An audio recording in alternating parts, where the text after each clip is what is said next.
बिस्मिल्लाहिर्रहमानिर्रहीम, अस्सलाम वालेकुम। Welcome to cooking inside the kitchen. और आज किचन में हम आपके साथ मज़ेदार सा पिज़्ज़ा तैयार करेंगे, जैसे कि आप देख रहे हैं, जिसके लिए ओवन की भी ज़रूरत नहीं। और फिर हम इसे तैयार करेंगे पिज़्ज़ा ब्रेड पे, यानी कि आटा भी इसके लिए नहीं चाहिए कि जिसे हम वेट करें राइस के लिए। तो झटपट से इंस्टेंट पिज़्ज़े के लिए हम लेंगे पिज़्ज़ा ब्रेड। आप इसे पीटा ब्रेड भी कह सकते हैं, शॉर्मा ब्रेड भी कह सकते हैं। पहले हम फोक से थोड़े से इस पे होल करेंगे और फिर इसके ऊपर पिज़्ज़ा सॉस फैला देंगे।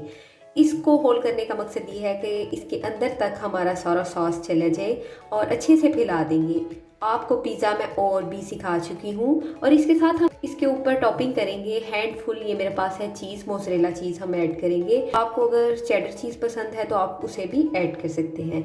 तो ये वेज पिज़्ज़ा है, इसके लिए हम लेंगे कैप्सिकम। तो हम जूलियन शेप में ही इसको काटेंगे। इसके साथ हमारे पास टमाटोज़ हैं, इनको भी हम इसी शेप में काट लेंगे, इसके अंदर से सीड निकाल देंगे।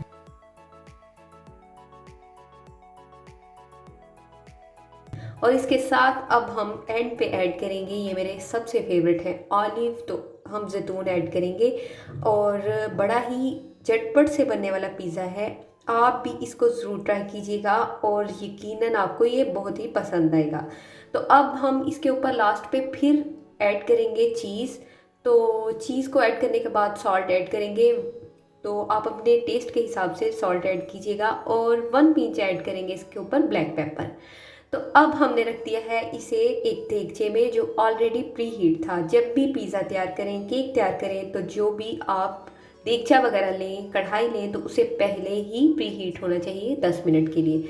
तो अब हमने स्टोव को ऑफ कर दिया है और देखिए मज़ेदार सा पिज़्ज़ा हमारे पास बिल्कुल तैयार था। बिल्कुल लो मीडियम फ्लेम पे 5 मिनट के लिए हमने इसे बेक किया है।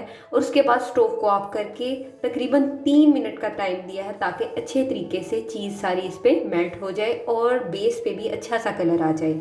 अगर आपको ये रेसिपी पसंद आए तो प्लीज़ फीडबैक में ज़रूर बताइएगा और रेसिपी को शेयर कीजिएगा फैमिली और फ्रेंड्स में। अब हम इसकी कटिंग भी करेंगे और आपको दिखाएंगे बिल्कुल सॉफ्टी सा और मज़ेदार सा पिज़्ज़ा।